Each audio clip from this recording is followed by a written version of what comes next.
subject. The subject is mukseh.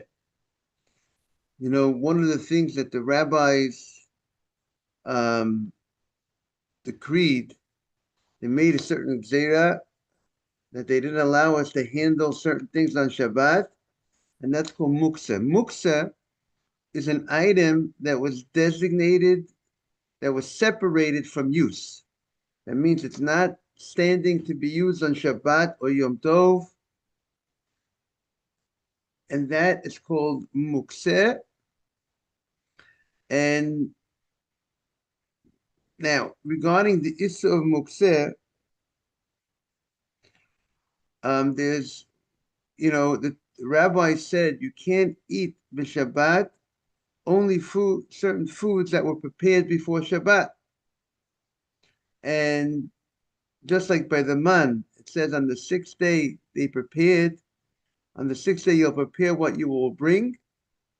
They went out to collect on the sixth day for the Shabbat, and they prepared on Friday for Shabbat. So too, they prepared the food.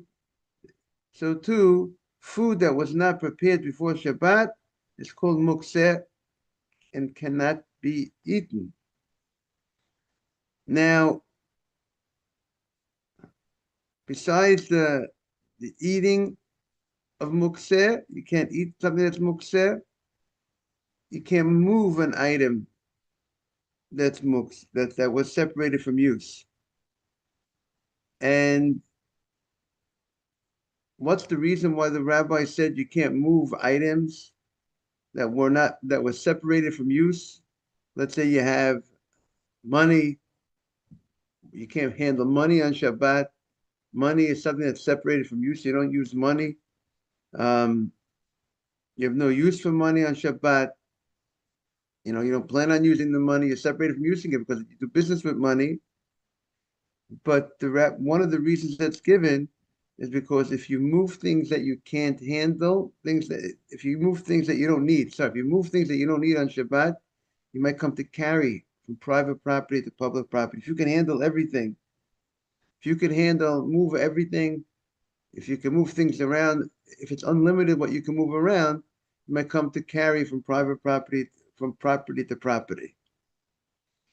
Now, there are certain types, the question is, there are certain types of situations that cause a person not to use an item. Let's say money, what we have no use for money because it's Shabbat, you can't do business.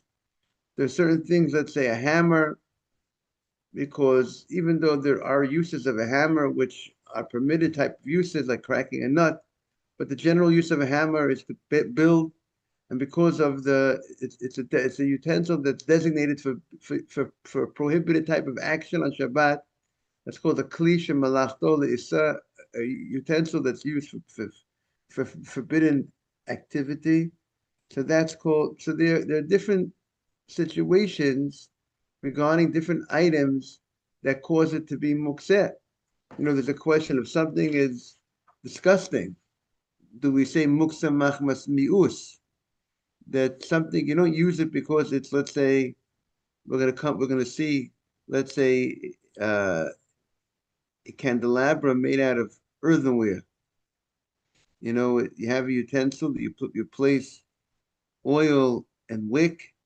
Once it was used, that candelabra becomes very not nice. Um, Now, obviously, you can't. The regular normal use of lighting you can't do on Shabbat. But even to put things in there, to hold certain things, put candies into the cups, because since so many people are disgusted by the oil that's absorbed in this earthenware utensil, so some say that that's actually called, that makes it mukseh, that makes the item that's called a mukseh. Others say that's not called mukseh. Those are some of the, and then we have, if you have an item that's supporting mukseh, let's say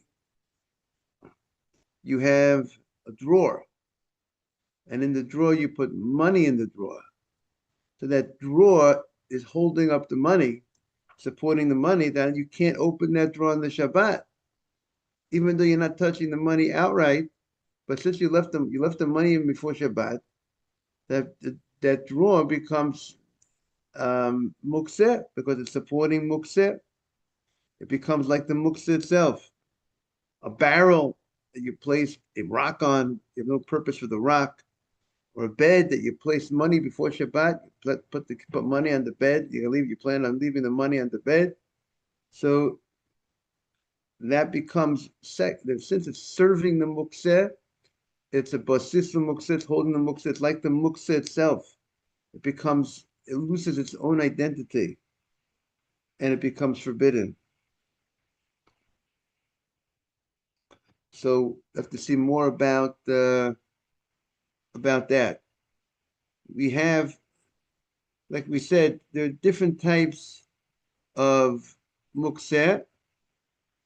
An item, muksa, we said, is an item that was not prepared for use on Shabbat. It was separated from use on Shabbat.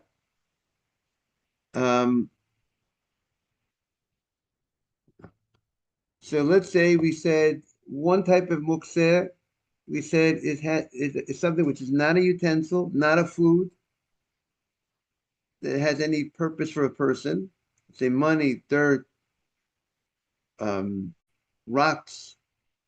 That's a very high level of muksa. Everybody holds that's forbidden to handle, to move on Shabbat. That's called muksa machmat kufo because of itself. Then there's a next different level of muksa, which is not as strong, is that it's an item that has use, but like we said, the hammer. You don't use it on Shabbat. We separate it from the hammer, use of the hammer on Shabbat because of the fact that it's used for building. Even though it has some permitted use, but most of the use is not for permitted action. Therefore, that would be mukseh. But there is a law that if you want to use this hammer on Shabbat for its permitted use, you can actually handle that hammer for its permitted use. That's called the Sarach Gufo, or if you need the place where the hammer is, you can move it on Shabbat. We'll see about that. So those are some of the categories of mukseh. But then there's another category of mukseh, which is a high category of mukseh. If let's say you have a menorah of Hanukkah or a Shabbat candelabra that's on, you lit it before Shabbat. Now that you lit it before Shabbat, you separate from using it, from handling it, because you're afraid if you move it, you might extinguish the fire. So that's called mukseh. It's separated machmat isur, because you might do a sin by moving it. The actual moving it, it's not that the actual moving it could create a sin. It might be a sin min Torah, might be a sin drabanan. So everybody would hold that everybody holds when the candelabra is on, you would be mukseh. You can't handle it, you can't move it. And according to Rabbi Yehuda, since it was forbidden to use when Shabbat enters, so even when the fire goes out, say a couple hours into Shabbat, you can't move it the whole Shabbat.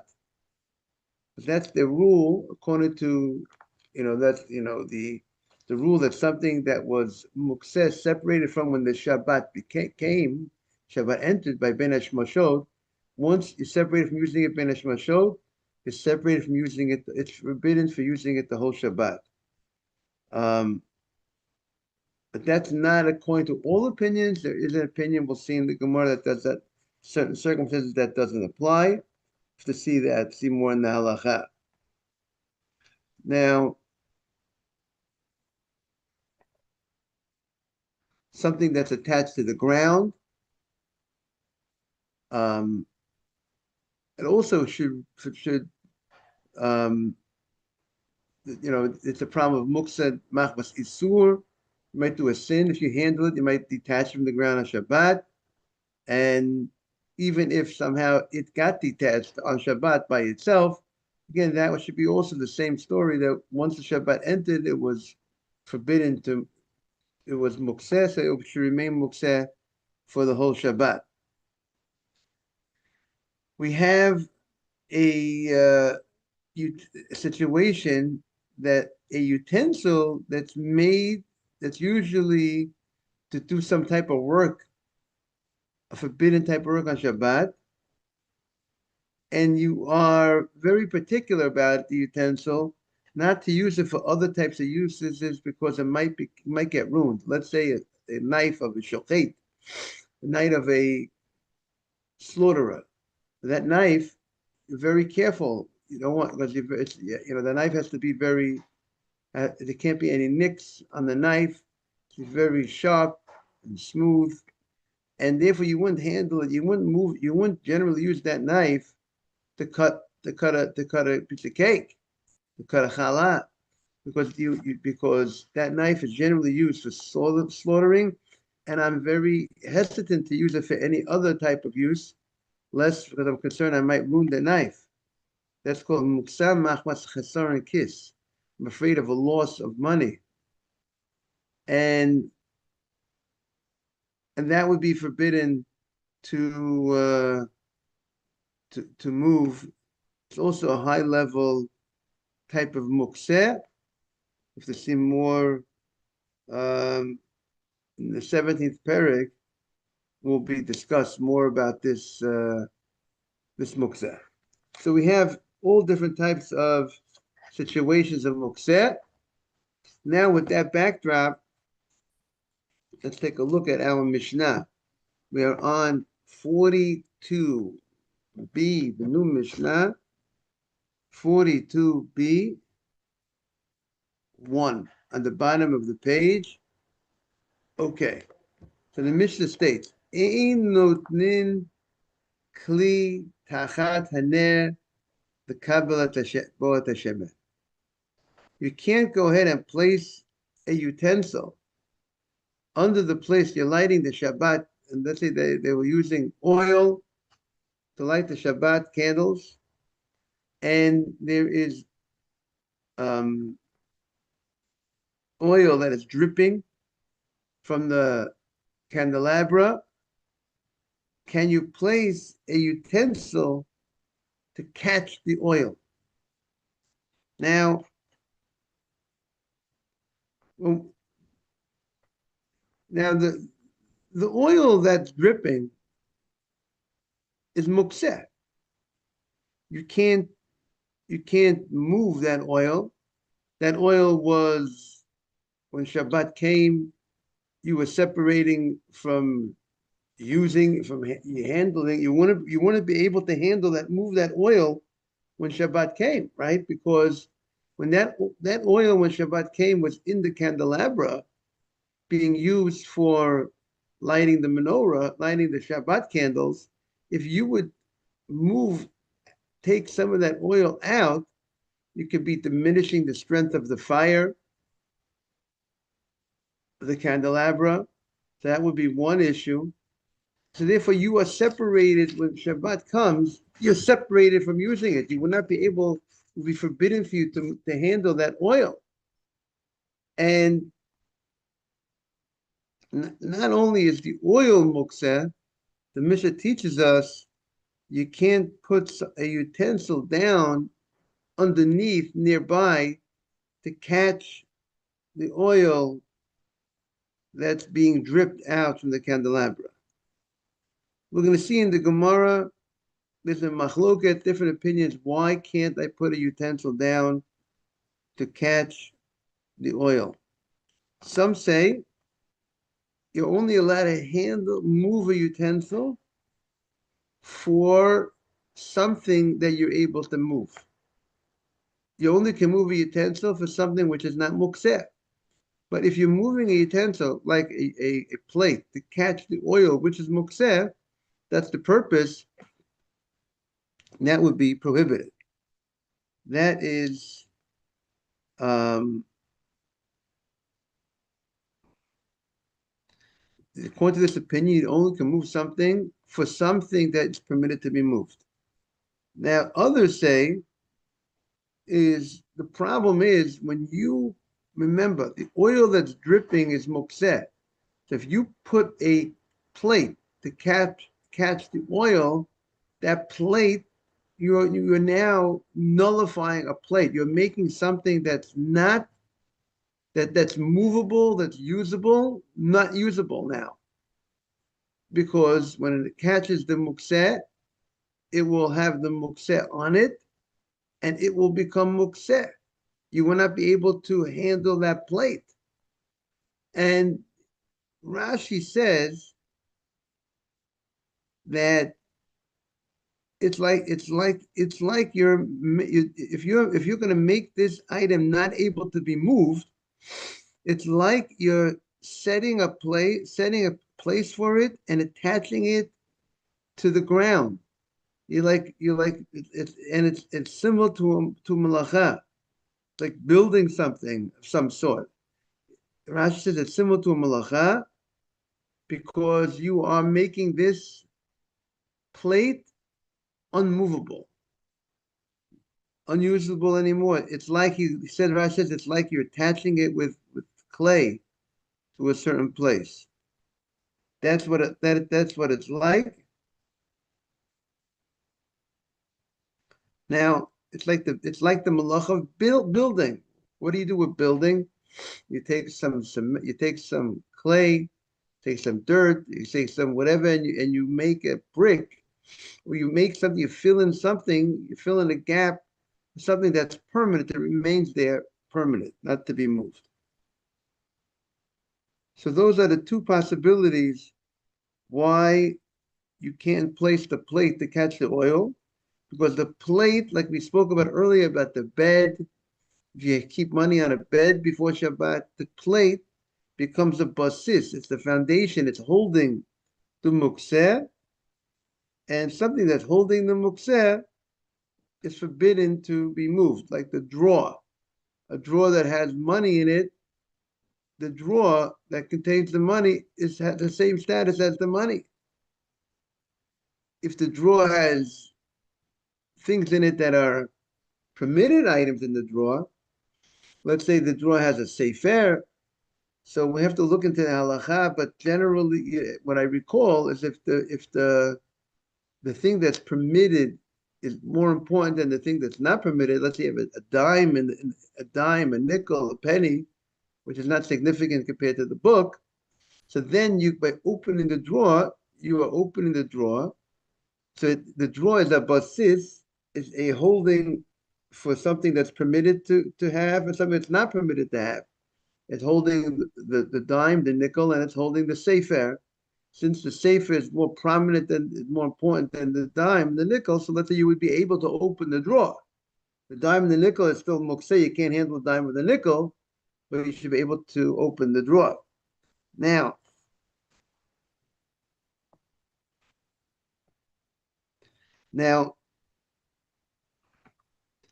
we mentioned earlier the oil that's in the candelabra that's being used, that you're lighting for Shabbat.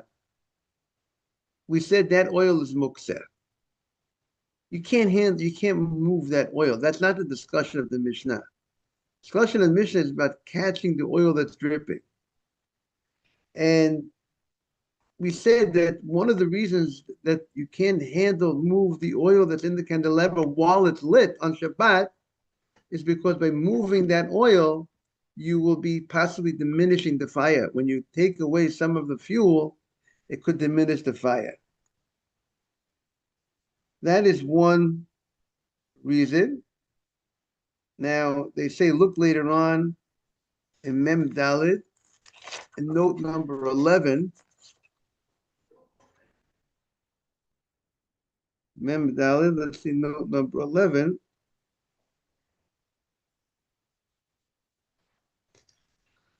So he says, when you take oil from the candelabra when it's lit, when it has less oil, it doesn't burn as well. diminishes the strength of the fire. Therefore, you're causing the fire to diminish, and that's like extinguishing mechaber, one of the 39 malachot on Shabbat. Now, excuse me, we're going to see an opinion in the Gemara. Rabbi Eliezer, Reb Shimon holds, if it's already starting to go down, the fire, the intensity of the flame is getting weaker, and its illumination is getting weaker. He holds when you take out the oil, you're not violating the Shabbat. We'll see if we'll learn more about that.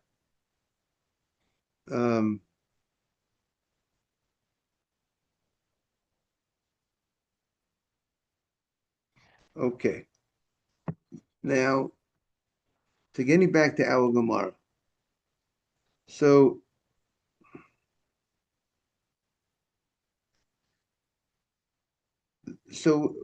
the oil that when we say the oil that's in the thing is mukset, right? That's in the candelabra. That fits in very good with. So let's take a look at the language of the Mishnah. Ein notin kli tachat haner lekabel b'ot hashemen. So on Shabbat morning, on Shabbat you can't place a utensil to catch the oil, like we explained, either because you're making the utensil not usable anymore. It's like you're making it immobile. It has to remain there because now it holds the oil, and that's like building. Or the problem is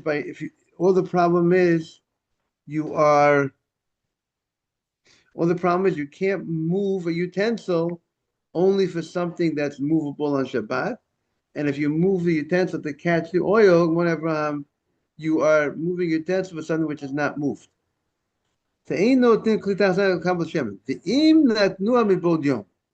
But if you went ahead and you placed it before Shabbat, you went ahead and you placed the plate to catch the oil before Shabbat, mutar. You can leave. Boker Tov, how are you? You're the audience. You're the man. You had to come all the way from Englewood, New Jersey, to come to be the audience. We have the next minyan is 7:30.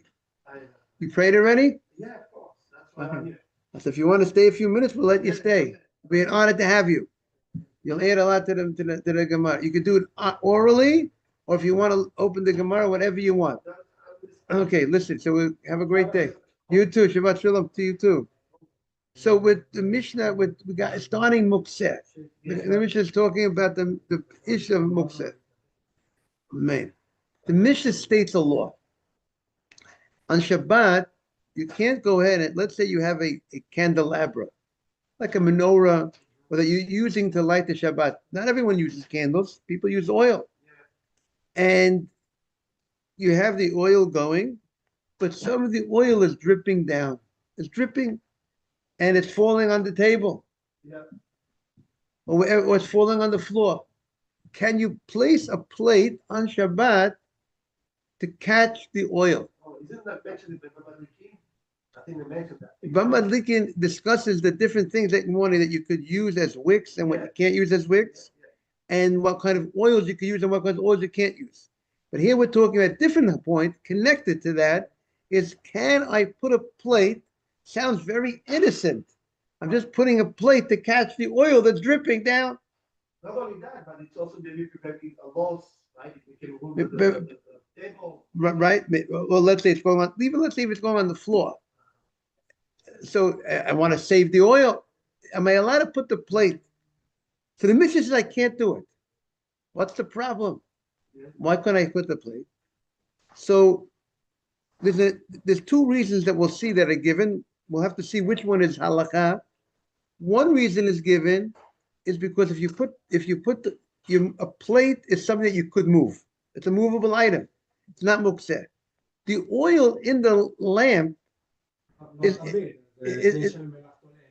right, but but right, but the oil is muksa because the oil that's in the menorah in the lamp is being used to burn on Shabbat. Yeah. You can't. Could you take from that oil while on Shabbat? No. No, because that oil is designated to be burnt. Yeah. Take this stuff. Right. That's one idea you could say. Another idea is because that oil, man, that oil. If you take from that oil, it could take away from the power of the intensity of the fire. Right? When something is burning, when something is lit. Not really, because it only dropped. So you cannot put it back. You don't touch it. No, So you don't take anything. oh no, very very good. But I'm talking about the oil before it drips. Okay, yeah. The oil that's dripping.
An item that is muksa.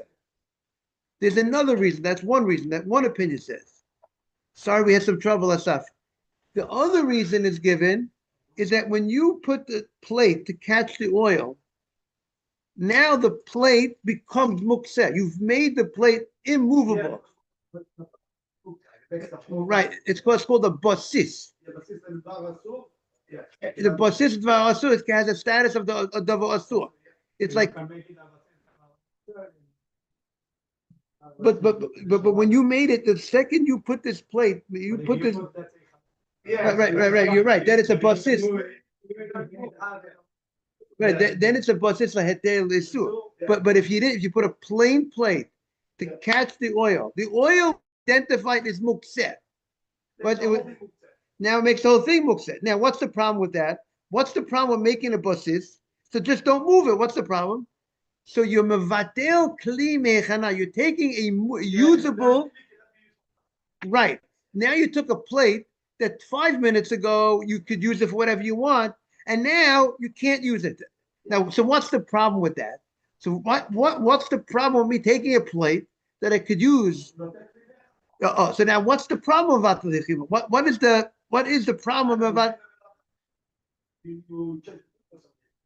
So Rashi says because you took an item that was movable and now you made it immovable. It's like building. It looks like a malacha building. Take an item, now you can't move it. You put it into the building. It's part of the building. And therefore, that's the other reason given. You can't mevatel clean mechano is because it looks like a malacha, like you said. It looks like building. That's how Rashi learns. So that's the first thing that the Mishnah says. But if you put it in before Shabbat, if before Shabbat you put the plate down before Shabbat, you can leave it. That's different. So you can leave it there though Shabbat. You bet for that purpose. So you don't change the mechanot. But you mevata, but you are going to be mevata the kli. The mevata becomes after the fact, but I'm actually mevata beforehand because I purposely before Shabbat. Right, you do mevata. Right, so therefore you weren't mevata on Shabbat. If you put it there before Shabbat, the action of you didn't do any. It's not like you did an action on Shabbat. So therefore you don't have to remove it before Shabbat. Yeah, but the other thing is if you put it before Shabbat, just put it there before Shabbat. You can't handle it on Shabbat, but you're allowed to place it there. Morning. Yeah, that's the other.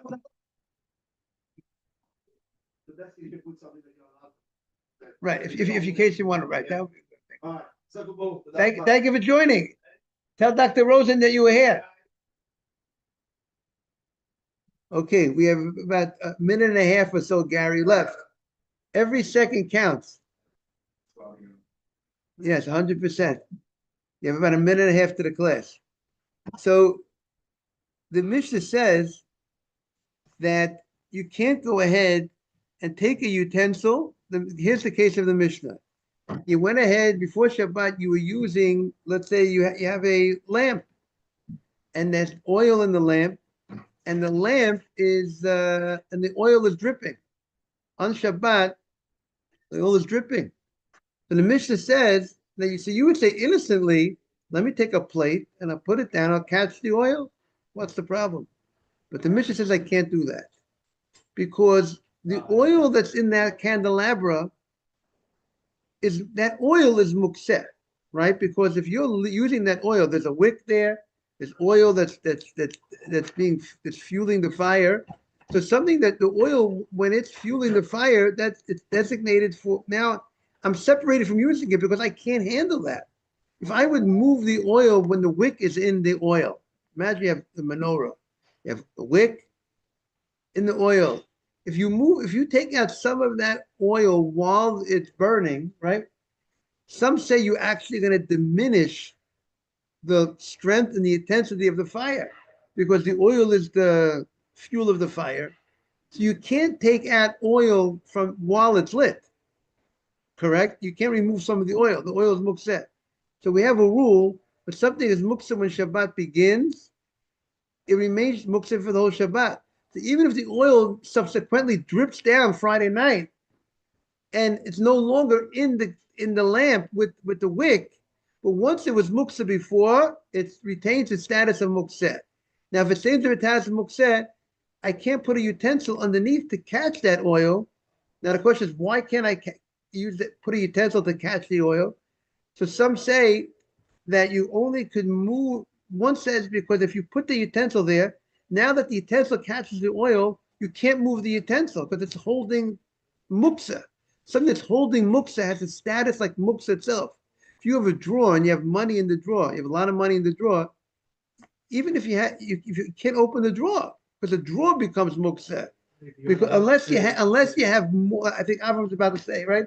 Unless you have more important things in that drawer, more valuable than the muksa, then you can actually open the drawer to get something that's more. Let's say if you have, I said you gave an example, you have a nickel in the drawer, a dime in the drawer, and you have a safer. You got it, yeah? How do you like this? You got some chazara.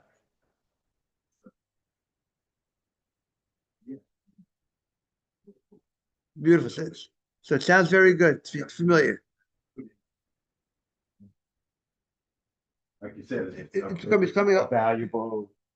Therefore, You have things like, you never move them, their moves, right, right? So I see a picture. right. Very Like, separated from you. never It's moving. Have a great day, everybody.